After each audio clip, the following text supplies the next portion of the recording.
xafladda toddobaadka qurbo joogta ayaa lagu qabtay magaalada Burco kaasi oo ay martigelisay dowladda hoose ee Burco. Munaasabadda waxaa ka soo qayb galay wasiirka dowladaha hoose, agaasimayaal guud maamulka degmada Burco ka gobolka Togdheer, taliyaha qaybta booliiska, qurbo joog mudan iyo marti sharaf kale. Ugu horreynna waxaa hadal ka qaatay xubno ka mid ah qurbo joogga Jamhuuriyadda Somaliland ee gobolka Togdheer. Anigu wadanka Belgium baan ka imi, hadda 1 year baan ku noolahay magaalada. dhammaan baahiyaheeda waan ka warqabaa maanta. waxay ahayd magaalo dad ilbaxa leh, waxay ahayd magaalo dad jecel leh, waxay ahayd magaalo runtii had iyo jeer lama jeerto oo carabka ku dhaco. waayadan dambe reer Burco waxay u bateen qurbo joog, intii halkan joogtay ee dambena waxay qurbo joog ku yihiin magaalada Hargeysa. habeen baan u hoydaa Hargeysa aan ku nasanay, habeen labaad ma hoydo. waayo haddaanan Burco aysan soo dhex taagin oo aanan indhaha ku kala furin inaan soo dhoofay maaha runtii. kuwii guuray markaasay hudheelada iyo meeshan degan ay yimaadaan Burco maxaa ku dhigay, maxaa Burco yaala, waa laga kala tagayaan dhaweyd baan tago qofba ma joogo.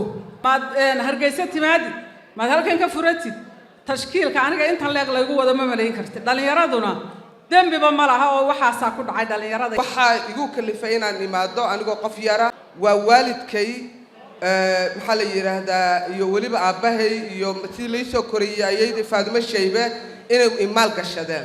waxay ugu maal gashadeen inaan dalkayga jeclaado, waxay ugu maal gashadeen inaan ummadeyda barto, waxay ugu maal gashadeen inaan taariikhdooda barto. habeen Burco iyo la jeclo maaha habeen canaan, maaha habeen haddii la ku dhigay macaaradnimo, maaha habeen aynu cid cambaaraynayno. sanad baan ka maqnaa imika magaalada Burco qoraal markaan soo galay runtii wadadii mari jirtay ciyaar hortiisa iyo tataani oo runtii iyadana wax badan laga qabtay.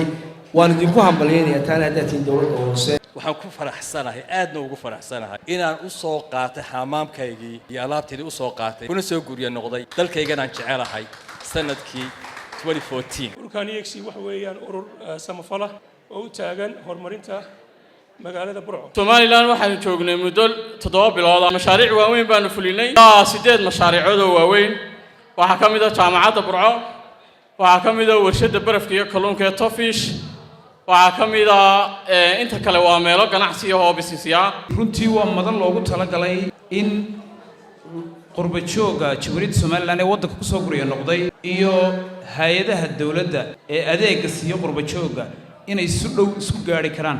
waxaan anigu ay odagii booliiska amniga ee gobolka ilaa iyo intii Somaliland ay dawladda noqotay waxaan ka markhaati kacayaa dalkan cidda mustaqbal badan gashatay ama inuu dawlad noqdaba maskaxdooda geliyay inay lambar 1 ka yihiin qurbo joogga reer Somaliland. ka wasaarad ahaan waxaan halkan anigu aan ka sheegaya in ay wasaaradda horumarinta maalgashiga iyo warshadaha ay albaabadeedu u furan yihiin qurbo joogga, sidoo kale ay diyaarisay dhammaan wixii saamaxayay in waddanka la maalgashado. in cid kasta oo reer Somaliland ay ka dhareegsantahay aan ognahay muhiimadda ay qurbo joogtu u leeyihiin dhinacyada maalgashiga, ganacsiga, taageeridda waxbarashada, caafimaadka iyo adeegyada bulshada. fursado fiican baa ka jira gobolka Togdheer oo ay ka mid tahay xagga biyaha oo runtii si dhow loo gaari karayo, ka mid tahay in la tijaabiyo warshado hore laga sameeyay.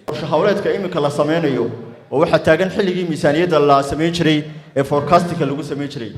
waxaanu doonaynaa haddii la yiraahdo baahiyaha degmada ka taagan in si qurux badan oo wanaagsan oo sophisticated ah inaan iyagana loo daboolo insha Allah billahi kariim.